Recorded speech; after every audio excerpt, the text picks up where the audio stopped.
Welcome to Milestone episode 90 of the Business Development Podcast. And on today's expert guest interview, we have founder of Harmony in the Workplace, Ruthann Weeks. We are talking diversity, inclusion, and mental health. Stick with us. This is an amazing episode. Stay tuned.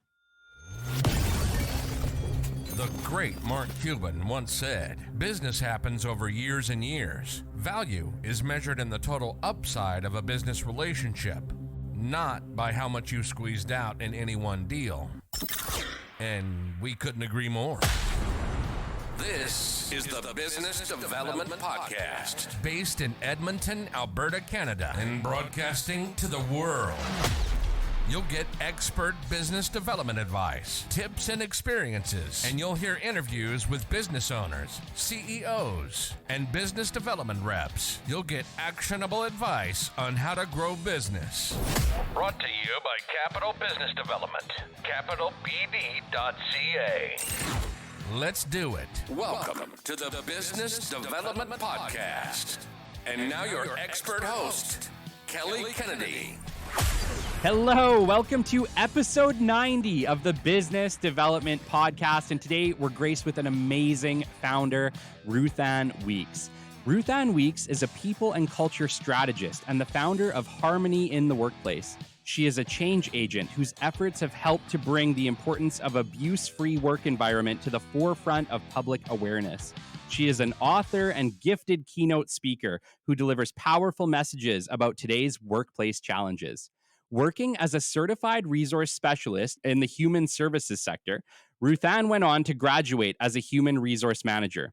She is a certified psychological health and safety advisor and specializes in leadership development, people and culture, diversity and inclusion, workplace bullying, sexual harassment, domestic violence, and mental health in the workplace. Ruthann, that's amazing. Welcome to the show. Thanks for having me, Kelly. I'm really grateful to be here. Oh, goodness. I am grateful to have you. You know, the listeners don't know this. We ran into a bit of a hiccup. I was late and I apologize deeply. Thank you for continuing on regardless. I appreciate it. No, my pleasure. And, that's a really good segue into the type of work that I do. It's really holding place and space for people to be human and make mistakes and, to not let that blow up our day, right? Totally. Yeah, it's, and I feel embarrassed a little bit. I'll be honest with you. This is the first show that I've ever ran into a challenge of missing. And yeah, I'll be honest. I'm a little bit embarrassed on myself today. Oh, please don't be, because this is a learning environment, right? This whole journey is a learning journey. And yeah, that must mean that we have really something really important to talk about that people want to hear. I think it might be. The reality is we're all human, but I'll tell you what, it doesn't hurt any less when we make mistakes, does it? It sure doesn't, especially, a lot of us are really hard on ourselves, right? And I think sometimes that's one of the best things that leading people can do is kind of just stop and consider that they're probably beating themselves up way worse than you want to right now. So maybe dial it back a bit. It's just a perspective shift, right? Yeah, it is. You know what I mean? Going through, I've had some challenges in my life where I just buried it, compartmentalized and trucked on. And I'm sure if people would have known what I was dealing with at that moment, they would have been shocked. But, that's it. We just don't know, do we? No, it's a human journey. And I talk a lot about the power of the pause. And, I know we're kind of jumping right into tools, but that's my passion, is to really help people in practical ways to implement strategies that are simple, but not done without intention. And one of the things I talk about is the power of the pause. And when we are able to utilize our locus of control, we all have one, and really just be a responder versus a reactor. When we react initially without pausing to consider our own response, we're reenacting either what's been modeled to us in the past or the way that we've reacted in the past. And often we have things to learn from that. And sometimes what will happen is when we do that and we react without pausing to consider things, we will do something we may regret. Yeah. We may do something that actually goes against our stated beliefs and values because of unconscious bias. And so I talk about the power of the pause, really just taking that pause to consider what is it we don't know about this situation that we're making assumptions about? What is it that this person might be going through that we don't know about or haven't considered? And I've found that, it's really helpful to just assume that people are doing the best they can from where they are at their current level of awareness. And, that person that cut you off in traffic, they may have just lost their job. You have no idea what Mhm. they're going through. That checkout clerk that may not be giving the very best customer service, she may have just found out she's pregnant. We just don't know. But when we make that time and space, like I said, to just consider and be trauma informed even, it can really change our relationships. Yes, yes. And I know that when you came by our booth, that's where we had the pleasure of first meeting. I had a booth at a recent Edmonton Chamber of Commerce Expo at Rogers Place. It was amazing. We had such a great time. But It was a Ruthann good came one. by the booth and we were chatting about what she's doing and essentially workplace harassment and challenges like that. And I was like, Ruthann, you got to come on the show because this is something we have not had a chance to talk about. I think it's really important. And I know we chatted briefly that you have a story behind it, but I would really love it if you would take us down to the beginning of your career. Tell us about the steps that have led you to where you are today. Wow, that's a loaded question, Kelly. But I think part of the reason that I have an edge, a competitive edge, let's call it. I mean, this is a business podcast, is that I do have a varied career path. I am a bit of a late bloomer in that I didn't start my formal education until I was late in my 30s. Wow. And, so up until then, I mean, I always worked. I moved out of my parents' home when I was 19 years old. I always supported myself. I worked largely in administrative roles. I mean, I've done so much. I was working as a bookkeeper early on in my career, and I had a wonderful mentor, and it was for small business. And it was, one of the clients that he had was a bakery. And, there were times that I would be called, and being just part of a small team, I would go in at 5 a.m. and be helping to make bread, Yeah. And so it's just really interesting how my career path has gone. And I do believe that it's helped. I mean, I sold heavy equipment parts for 2 years. I've worked in materials and manufacturing. I worked in human service roles for many years, most recently. So I think I'll start where I kind of got into facilitation and helping to help others learn and grow. And, one of the best things about facilitation is when you're doing it, you're in it all the time. You're also keeping those skills top of mind for yourself, right? Yeah. So, how I got involved in facilitation was when my son was young and I had stepped back from my administrative career to stay at home with him. My husband was our sole income earner at that time, and my son was a toddler, and we wanted to bring mom and tot gym time to our community. So they needed someone to run it. I mean, this is really casual work, 4 Yep. hours a week. It's hard to get people.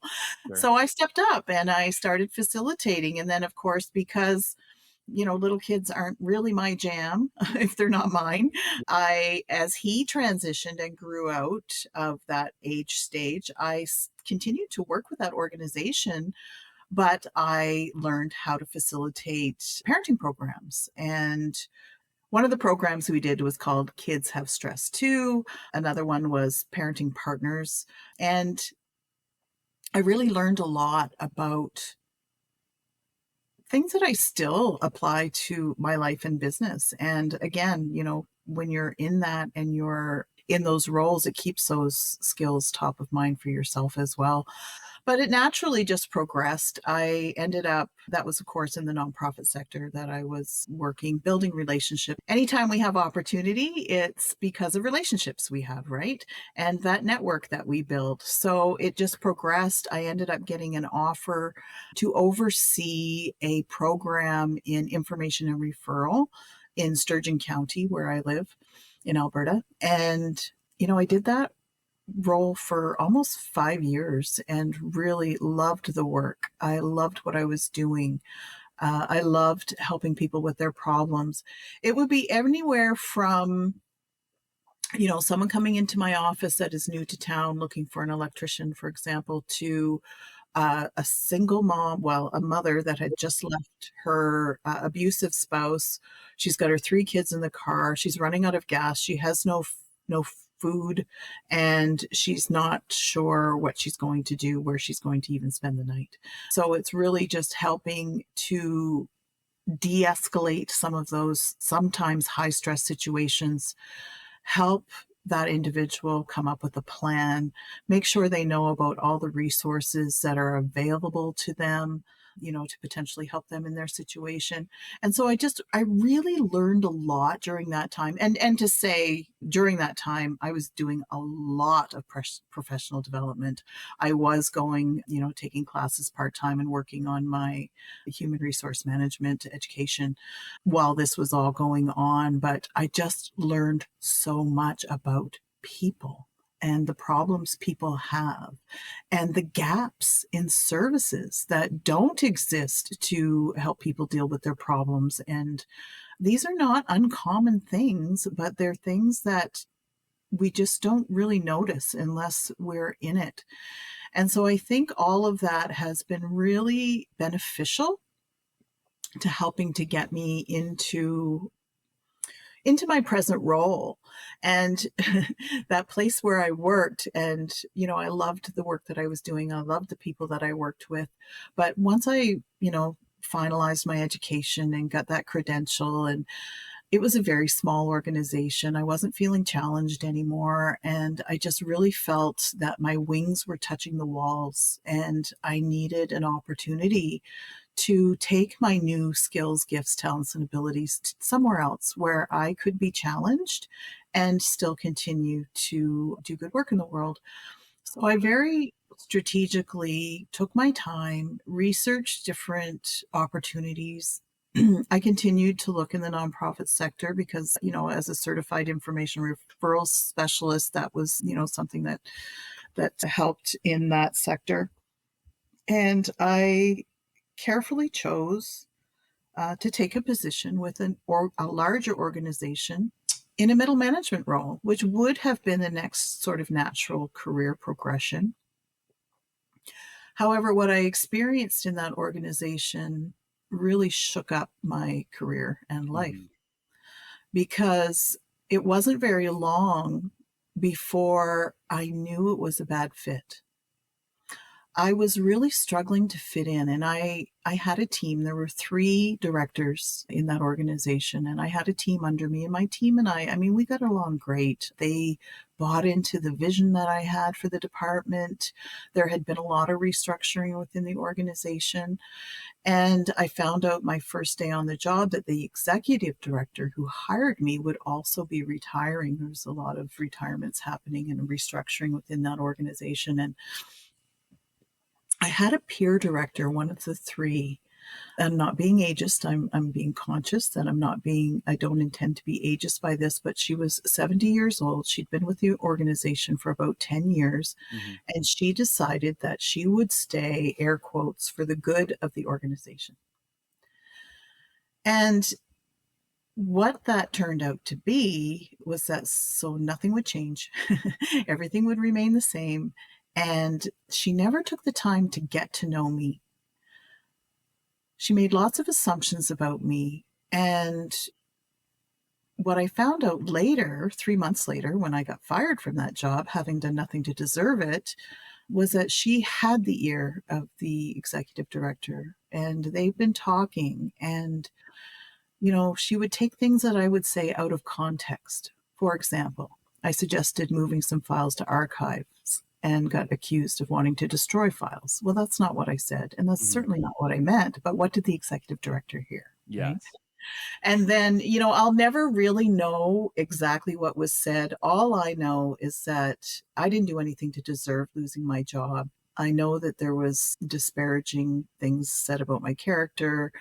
And you know what? At the end of the day, Kelly, I was suffering. I was struggling in that location because this was my shiny new opportunity. I was trying so hard to fit in and to make it work and just to do good work, And really, at the end of the day, we all want the same things. We want to do meaningful work in organizations that support us, that care about the same kinds of things that we care about, and, earn a decent wage, fair living wage while we're doing it, and be challenged, right? And have an opportunity to use those skills, gifts, talents, and abilities that I mentioned.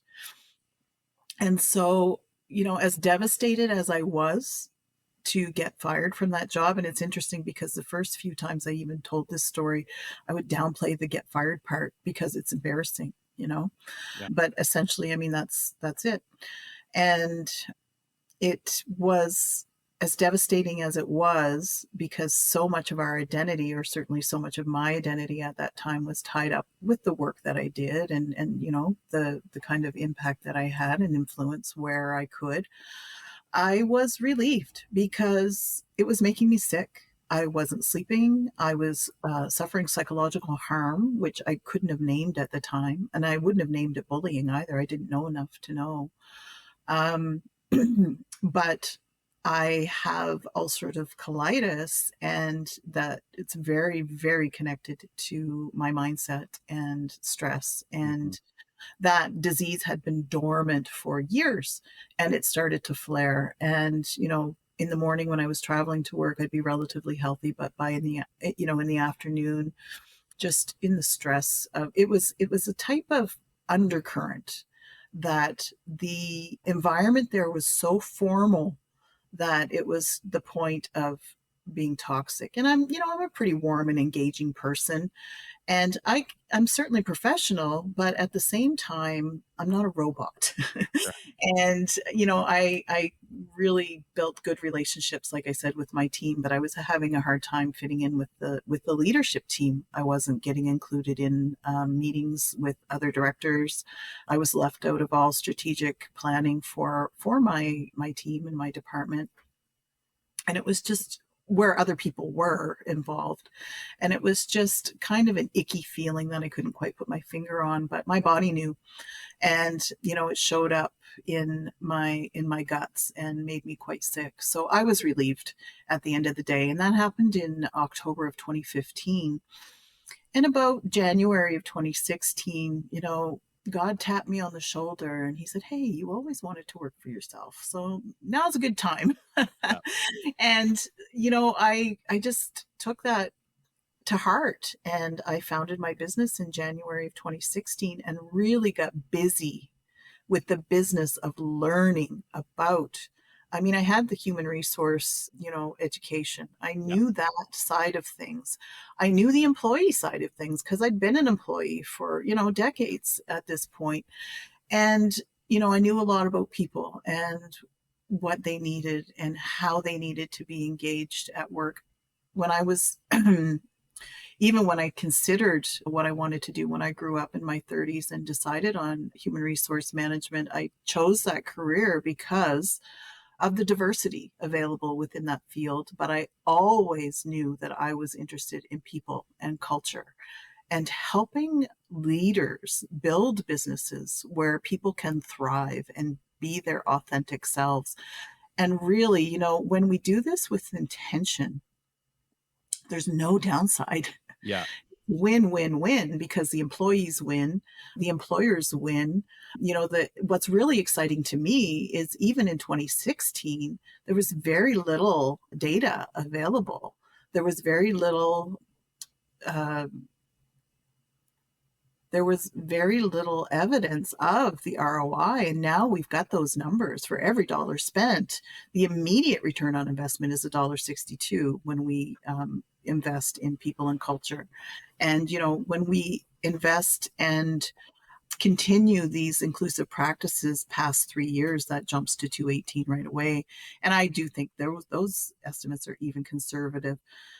So all that to say that when I started my business, I found myself in the position of having to convince my potential clients that they had this problem, first of Yeah. all, Yeah. and then convince them that I had the solution for the problem. Now, since 2016, man, there's been a lot of things that have happened to really shake up our society. Even then, though, I mean, we were starting to see society push back on some of the toxic environments, systemic environments that were, causing harm at work. COVID certainly accelerated that. People, everybody on the planet has been given this opportunity to pause, a forced opportunity be it, to pause and reflect really what is important. What are our values? How do we want to do life and work moving forward? And I'm just really excited to be in this field. It is such an exciting time to be in the field because society is finally caught up. It's Yes. catching up, right? So Yeah. I no Yeah. longer, so now they're aware they have the problem. And so the job is easier because now I just have to, show them and demonstrate that I have the solution. Absolutely. Absolutely. Amazing. First off, like I listened to your story and I want to go back first off just to your time and supporting the community of Sturgeon. Thank you. I think that that's a very unsung area of need in every single community, not just Sturgeon, not just Edmonton, not just, Parkland County, but the problem is that what happens to people when emergencies happen? And unfortunately, we typically don't know that unless we're directly connected to that in some way. And so thank you for your support. I'm sure you helped a lot of people during that time who needed the help and may not have got it if you weren't doing it. So thank you for doing that. Second off, I just see like I was thinking about that time that you were essentially forced out. Like, let's get real. That wasn't a firing. That was a constructive dismissal or a planned. We're just going to make life so hard that she's going to either quit or we're going to find a way to get rid of her. And I've been in a similar scenario. So I connected with that immediately. At the time, I'd been with a company a very long time and they were shaking up management a little bit. And the new management that came in felt threatened by me. And I ended up in a very, very similar scenario. Yeah. The other, Well, it went the other way, but it was very felt. It was immediately, we're going to make life as hard as we can for this person to try to make them quit or leave on their own. And when I didn't, it eventually went the other way. But yeah, I remember feeling that same way, just absolutely horrible about my work at the time, which didn't need to be that way. I dreaded it. I was also starting to feel ill and sick. And I related to that so much, Ruthann. well, thank you for sharing that. And I am sorry that happened to you, Kelly. I wish I could say it was kind of a rare scenario, but unfortunately, it's not. Over 40% of Canadian workers report experiencing workplace bullying. And I think that's a conservative number. A lot of times when we're in it, we don't even really know what it is. We just know that it makes us feel icky. We know that something is wrong and that, it may help you feel better to know that it is typically the high performers, the go-getters that are targets, and it is typically because someone is threatened. Now, I think in my situation, it was because that long-standing employee had been experiencing a lot of change. I mean, face it, people don't like change. They don't. It's Mhm. statistically something that the only thing constant is change, but people don't like it. We get in our ruts, and sometimes even that rut is more comfortable than the unknown, right? And I think sometimes, often, it's that change that drives the toxic behavior and fear. At the end of the day, it's really fear and sometimes ego, but ego is also related to fear. So, Yeah. Yeah, like what, we're probably talking to a bunch of executives right now in that exact scenario. How can we, what would you say to them right now if they're being harassed, if they're being bullied, but you know what I mean? They've worked hard to get there, right? They're not ready to throw in the hat or throw in the towel. Well, how do we help these people? yeah, you know what? Know your rights, know your worker rights, know your workplace responsibilities. Employers have responsibilities to prevent psychological harm and keep people from experiencing workplace violence and harassment at work. And, although it would be really nice if executives and boards made people and culture a strategic priority because it was the right thing to do, sometimes that's not enough. We are fortunate in Canada and a lot of places in the world, actually, that we have legislation to help keep people safe at work. But if people don't know what their workplace rights are, what those policies and procedures are to keep them safe, and, even what violence and harassment is, we all have a perception of it, but employers have 5 responsibilities under the Occupational Health and Safety Act to keep people safe at work. So they have to do hazard assessments. And when it comes to workplace violence and harassment, unless you've had the training to really unpack what it is and what it is not, you're not going to be effective in conducting those hazard assessments, right? Hmm. So they have to conduct those hazard assessments. They have to have policies and procedures and prevention plans in place to keep people safe at work. And that includes from psychological harm related to sexual harassment, workplace abuse. One of the areas I mentioned was domestic violence. That is also protected under the legislation. Employers are responsible to keep people safe at work when it comes known to them that one of their employees doesn't feel safe because they're experiencing intimate partner violence. It absolutely falls over into the workplace. Again, most people have a perception of what that is, but unless they've had specific training around that, they won't actually know. They're making assumptions, right? Yeah. And under the eyes of the law, ignorance is not an excuse under the eyes of the law. So they have those prevention plans. They have to train their employees and provide competent supervisors and in what's in those policies and procedures. And they have to have a mechanism in place to report incidents, and every single incident that is reported must be investigated if it's formally reported.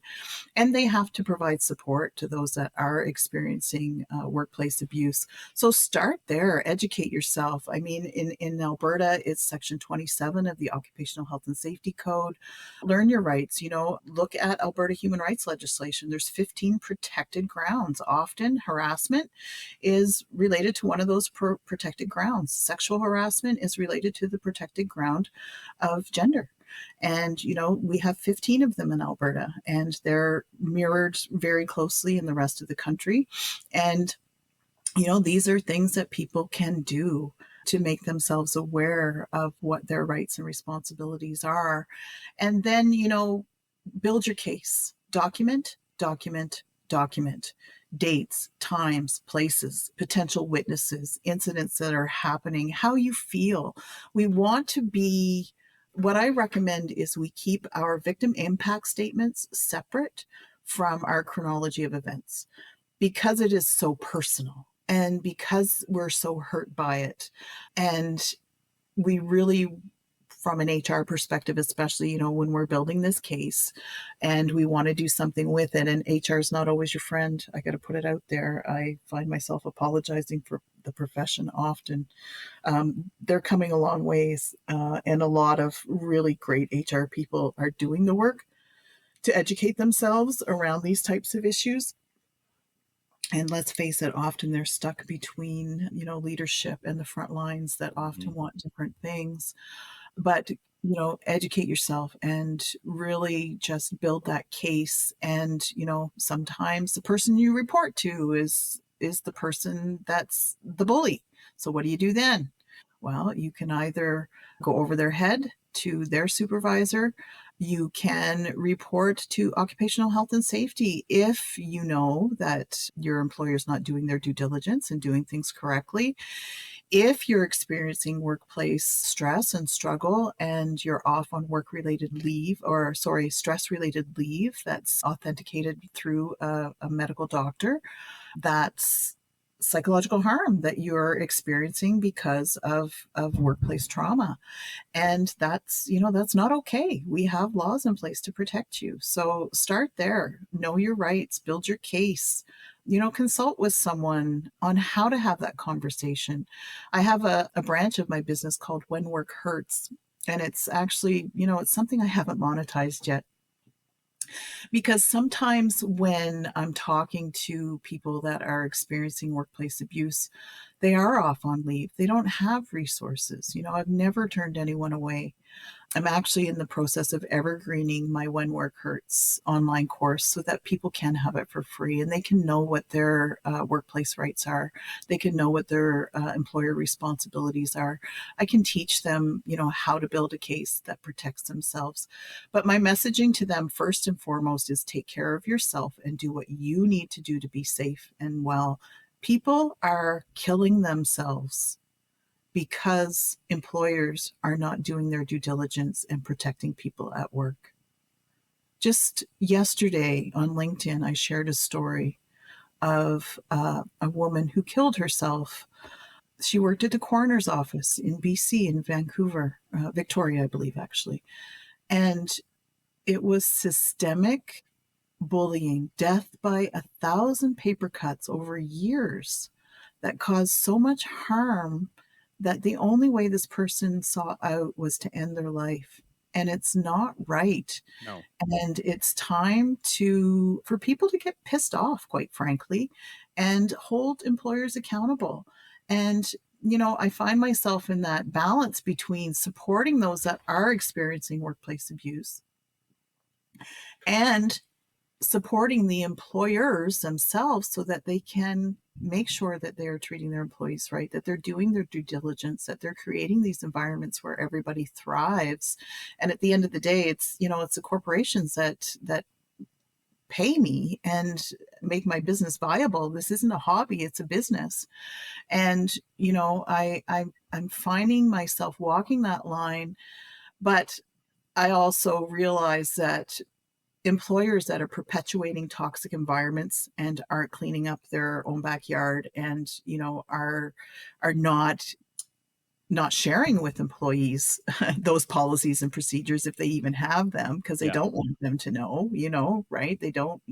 They're carrying a risk, and mitigating that risk is something that they should be looking at, because the case law is coming out all the time that employers are being held accountable, and it's only going to become more and more prevalent. So, like I was starting to say, it'd be nice if everyone got their ducks in a row because it was the right reason. We also have the legislation in place that they're responsible to be compliant to. And that ROI is there too. So that's there. And one of the other messaging that I've been putting out there to try to get people to make the move and to start the process in creating these psychologically safe environments that are inclusive is, what kind of legacy do you want to leave? We've got so many people leaving the workforce now in leadership, and instead of being the leader that says, I'm out of here in 2 years, I'm not going to deal with this, I'll let someone else deal with it. What kind of legacy do you want to leave in your leadership? What's the mark you want to leave in your organization? Maybe that's going to be the motivator. It's really trying to determine what it is that is going to move people to action. Yes, yes. And I think one of the challenges, Ruthann, is that no business owner started a business thinking about any of this. They started a No. business because they were great at something, right? They were inspired, they loved it, right? I didn't start a business development firm because I hate business development or because I liked other things. I did it because it was what I was great at and I love doing it. And then all this other stuff, and I get it, it's still our responsibility. But I think they end up in that mindset where it's like, I didn't want to have to deal with the challenges of people interacting with people, right? Yeah. That was never on the table of things that we were thinking about. And I'm sure I speak for a lot of business owners on that front, but it doesn't mean that we're any less responsible for it. And I think that it takes a minute, I think, for businesses to wrap their heads around, and especially when they're small, because they're looking at it as like, well, I only have 2 or 3 employees, right? Like I think they get along for the most part, but we don't always see the interactions, or a lot of people are working from home, so you're really not seeing the interactions because you're not together in an office anymore where it's like obvious you can't really escape it. But yes, I completely agree. I guess, how do you get more cognizant? I think that that's a better way of saying this. I'm not saying that we are our heads in the clouds. I think what it is we're just not seeing it, or maybe we're not aware of it. Does that mean that we need to be actively hunting for these challenges ahead of time? How do we do that? Do you have any recommendations? The business of people is what makes running a business challenging, Yes. right? I think probably the best thing business leaders can do is be authentic with their teams. Be the first one at the table to share a problem that you've had, share failure. Hmm. If we can be vulnerable and just bring that human part of ourselves to work, nothing will endear us more to our teams than being vulnerable. Now, I'm not saying you are the leader. I'm not saying you necessarily want to go to work and bleh your whole life story necessarily. But, if you're having a challenge, share that. If you've screwed up, share that. Nothing will endear you more to your team. And it also gives them permission then to make mistakes and Hmm. admit them, because really at the end of the day, that's the crux. That's where the magic happens with psychological health and safety, is that we've created these environments where people, we've done what we can to check, to make sure that there's no pockets of toxicity, or, there's no systemic bullying or racism, or, disparity, any of that kind of stuff that's going on that we're aware of. And if we don't do those audits, we don't know. Like if we're not doing our hazard assessments, psychosocial hazard assessments to look at these factors, we have no idea what's going on. And yeah, you're absolutely right. When it comes to remote teams, that makes it even harder. But does that mean that bullying isn't happening? No, it doesn't, Hmm. because you can give someone a wrong meeting time. You can forget to send someone a link. You can just say, oh, well, they must be having tech issues. Yeah. You have no idea what's going on. It can make it easier to bully and harass, because one piece of that is that isolation piece, right? And leaving people out. So I just think it's really important for leaders to separate management and leadership, first of all. We know that managing and leading is not the same thing. Managers look after tasks. They make sure that, well, typically those policies and procedures are followed and that they're in place. They're looking after budgets and schedules and all those types of things. But leaders are different. Now, managers are super important. We all need them. And a lot of times it's the leaders that are also, especially in smaller organizations, it's the leaders that are also responsible for management. But leaders inspire. Yes. Leaders give those high level views, and every single person on that team, regardless of the size of the team, they know how they fit in and how they contribute to the overarching strategic objectives, right? And how important they are to the success, overall success of the organization.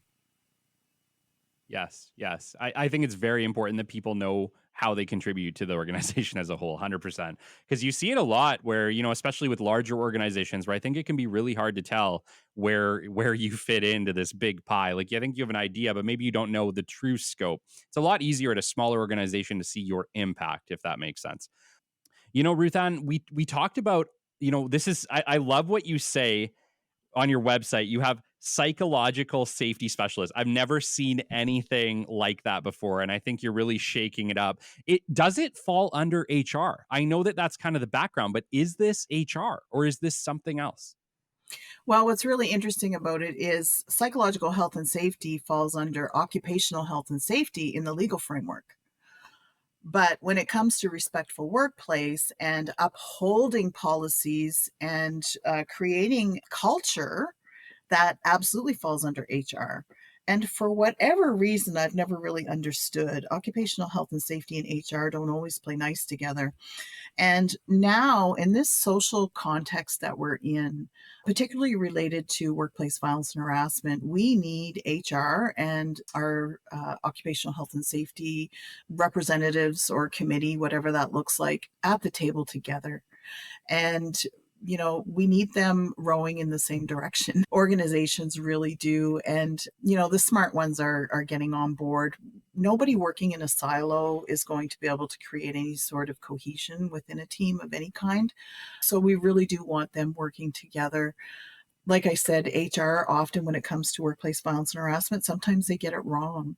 And it's not necessarily because they want to. They're often, well, let's just talk about middle managers in general. They are at the highest rates risk of burnout. 98% of HR managers, when 30,000 people were surveyed globally, reported levels of burnout. Now, this is post COVID. HR was really, really affected in a really dramatic way during COVID, whether that's a business owner doing HR functions themselves, looking after their people, paying their people, keeping the revenues going. It was stressful, super stressful. And that stress is still carrying forward because we're in a whole new world of work now. And I mean, we've only got an hour here. We haven't even started talking about the multi-generational workforce and what, those different demands are. But middle managers are at a higher level for burnout. And some of those reasons are related to an overflowing inbox that is perpetually behind. They're feeling perpetually behind. Yes. Sometimes they're feeling like they're on call 24/7. The way technology is today, we have to be very diligent about checking out and taking time that we need away from work, taking time to rest and restore. And how many of you know when we're resting, if we're still thinking about work, and it's a guilty entrepreneur, right? Me We're too. always thinking, you Just can't not. It's part of the entrepreneurial journey, yeah. really. But sometimes, when we're stressing about things and we're worrying about things, we're not actually restoring. We might be resting, but we're not restoring. So, it makes me sad to find out how many people really don't even know what it is that fills their cup, let alone being intentional about building it into their lives.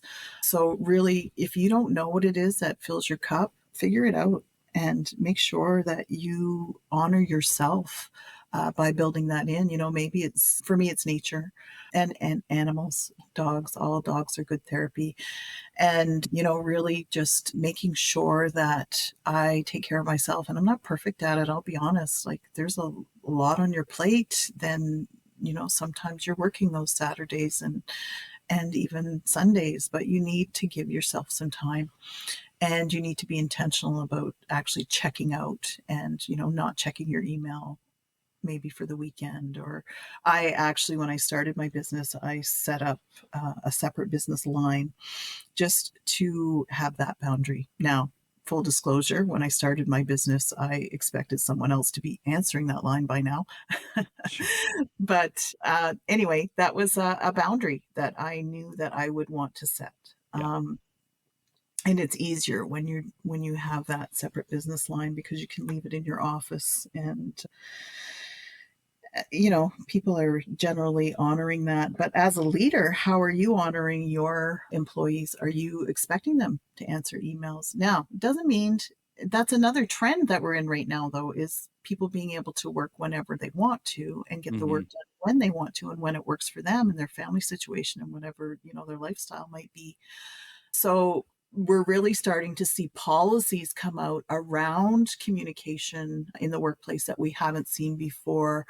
Is it okay to send an email at 3 a.m.? Well, sure it is, but that doesn't mean that you expect a response at 3 a.m. No. So if you're the boss, you want to make sure that, you premise that. And really, at the end of the day, Kelly, that's what we can do best, is Yeah. talk to people, be transparent about our intentions, be transparent about wanting to do psychological health and safety right, whether we're getting it right or not. And that, we'll learn together. We'll figure this out together. If you can bring in someone from the outside, a consultant like me, do that. But if you can't, do what you can from where you are with what you have. Workplace strategies for mental health. Just Google it. Workplace strategies for mental health has so many free resources that can help employers. They have full decks of, you know, facilitated learnings and things like that that employers can use. But what I don't want is, I don't want employers to ask those middle managers to take this on and then not resource them to do it. Hmm. You have to give them the time, you have to give them the money, and you have to give them, the ability, set them up for success. Don't just add something else onto their plate to cover your own butt. Yeah. And sometimes if you're not you don't have to bring in someone full time or even part time. You can do it fractionally through consultants. So it's really time and money well spent at the end of the day. Yes, I think going forward, focusing on how to keep your workplace mentally healthy and happy, it really is critical to the success of your business, because the reality is you don't have a business without the people, right? And, Absolutely. and Yeah. lost time for a mental health episode is much worse than you just taking some time up front and trying to make sure that there isn't a mental health episode in the first place. Well, it is. And, we want to set up environments where people thrive. That's one, because no matter how psychologically healthy we are individually, We can't maintain that in an organization that's not psychologically safe for us and has a perpetuating toxicity about it or systemic problems that, keep people from thriving. But yeah, really just getting really clearly focused on the type of, if you're a founder and it's been a while, go watch Simon Sinek's Why video on YouTube. What has changed with your values through COVID, since COVID? We're so busy with the day to day that sometimes we don't even stop to look at the big picture. And I know my why is that I don't think anyone should have to sacrifice their physical or mental health in order to earn a living. I think it's a right that we all have. And until they figure out how to replace all the people with robots, it's really important to be looking at this stuff. And, I did mention the multi-generational workforce, and I'll just say that I am so proud of millennials and Gen Z. I'm Gen X, so I'm kind of that middle child, that's that forgotten middle child generation. But when it comes to millennials, particularly younger millennials and certainly Gen Z, they know what they want. And they are not willing to sacrifice their physical or mental health in order to earn a living. And that doesn't mean they want to live in their parents' basement. They don't. But it also means that they're not willing to sell their soul or give up, their health to earn a living and to, support their lifestyles. They have very definite ideas about how they want to do life. They are researching organizations and looking at things like their DEI policies, their mental health strategies. They're asking those questions. We're working on prepping HR on how to field questions about culture, and employers and job seekers on how to ask and to screen out different cultures. And they're not even going to apply for an organization that they don't think is going to be a good fit for them or doesn't support the things that they support or, support them in their career journey. Yeah. No, it makes a lot of sense. I talk about it on the show, especially on the business development front. I always tell people, like, why do business development for a company that you don't align with their values, or you don't believe in their products or services, right? Like, that's half the battle. If you don't believe in it, you shouldn't be doing it. So I totally get it. I'm completely on board. Yeah, I'm glad. You're an enlightened leader, Kelly. I do my best, but I'll be honest. I know that I still have a lot of learning left ahead of me. I'm never done. No, and thank God, how boring would life be if we thought we had it all figured out? And part of being a subject matter expert in anything is that lifelong learning piece and just checking your ego and never thinking you know it all. Absolutely. Ruthann, we are coming to the end of our episode today. I appreciate it immensely. I do want to just ask you, we've talked about a lot. If people want to get a hold of Harmony in the workplace, they want to check you out, what's the best way to do that? You can reach me by email at info@harmonytraining.ca. I started out as a sole proprietor under Harmony Training and Development. So that is my email, harmonytraining.ca. And my website is harmonyintheworkplace.com. And my phone number is 780-460-1019. And I'd love to hear from anyone who would like to have a chat. There's never a charge for an initial consult. Amazing. Thank you so much, Ruthann. This has been episode 90. We have had Ruthann Weeks, a founder of Harmony in the Workplace. They do psychological safety, diversity, inclusion, and mental health. It's been an absolute pleasure having you, Ruthann. Thank you for coming today. Until next time, this has been the Business Development Podcast. We will catch you on the flip side. This has been the Business Development Podcast with Kelly Kennedy. Kelly has 15 years in sales and business development experience within the Alberta oil and gas industry and founded his own business development firm in 2020. His passion and his specialization is in customer relationship generation and business development. The show is brought to you by Capital Business Development, your business development specialists. For more, we invite you to the website at www.capitalbd.ca. See you next time on the Business Development Podcast.